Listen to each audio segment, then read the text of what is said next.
Audio Jungle.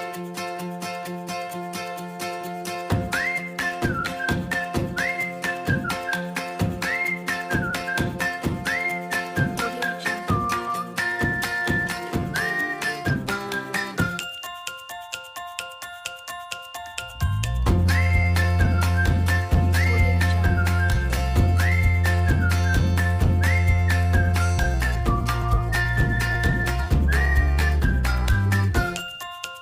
Audio Jungle. Audio Jungle.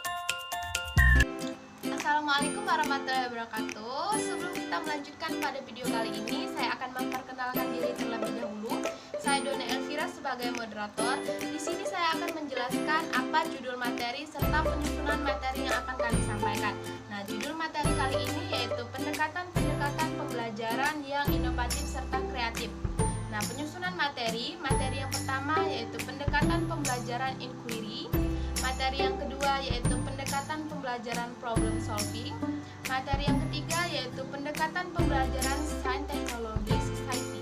Nah, mungkin itu saja judul materi serta penyusunan materi yang telah saya sampaikan. Nah, selanjutnya saya akan memperkenalkan rekan-rekan saya yang akan menjelaskan materi tersebut.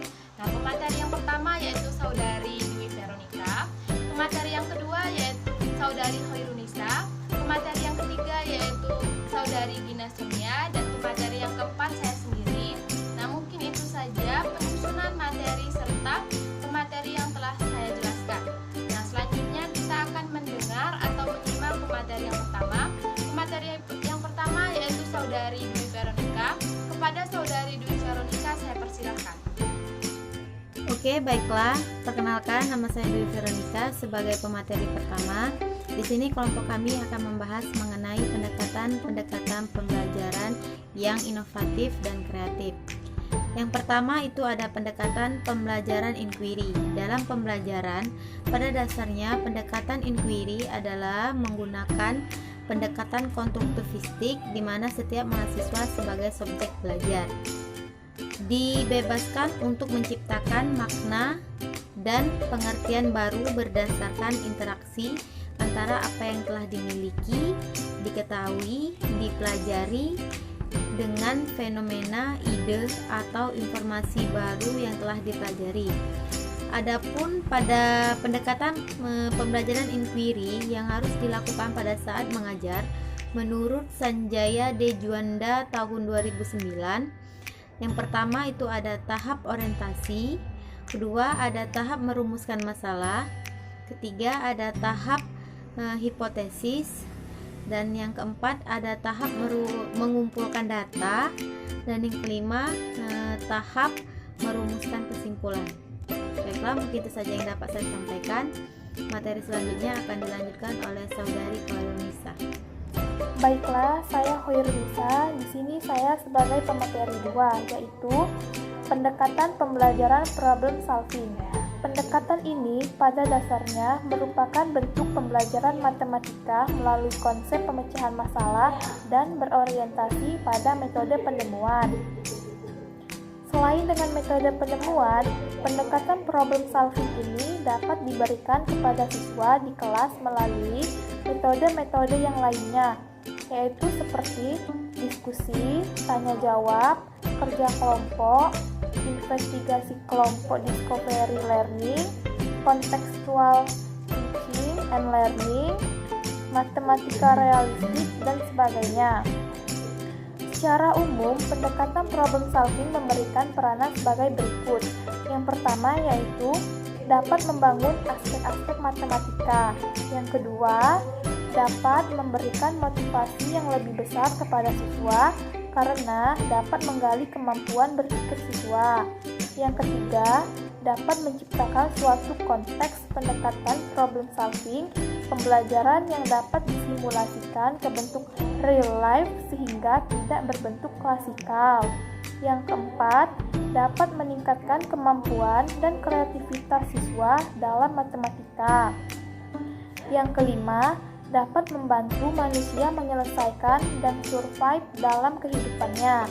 Yang keenam, dapat melatih berpikir kritis dan yang ketujuh, dapat melatih logika menalar siswa.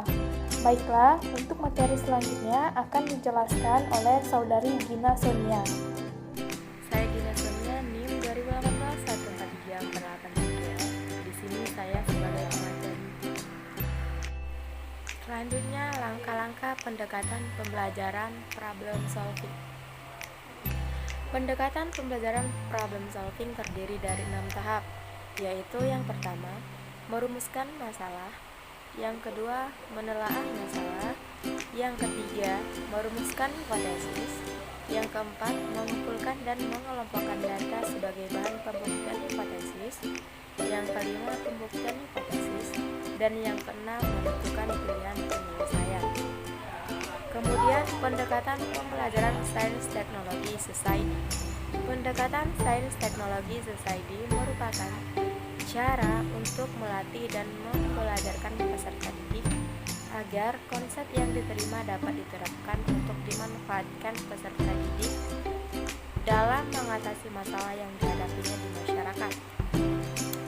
Pendekatan Sains Teknologi Society ini sesuai dengan kurikulum berbasis kompetensi 2021 dalam pelajar 2019-37, yaitu merupakan upaya untuk menyiapkan peserta didik yang memiliki kemampuan intelektual, emosional, spiritual, dan sosial yang bermutu. Terima kasih.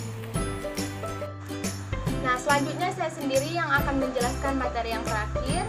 Yager dalam Asira 2006.264 merumuskan karakteristik pendekatan Sains Teknologi Society atau STS, yaitu yang pertama, berawal dari masalah-masalah lokal yang ada kaitannya dengan sains dan teknologi oleh siswa atau dengan bimbingan guru. Nah, yang kedua, penggunaan sumber daya setempat, baik sumber daya manusia maupun material. Nah, yang ketiga, keikutsertaan siswa secara aktif dalam mencari informasi yang dapat diterapkan untuk memecahkan masalah dan kehidupan sehari-hari. Nah, yang keempat, pengidentifikasian cara-cara yang memungkinkan sains dan teknologi untuk memecahkan masalah hari depan.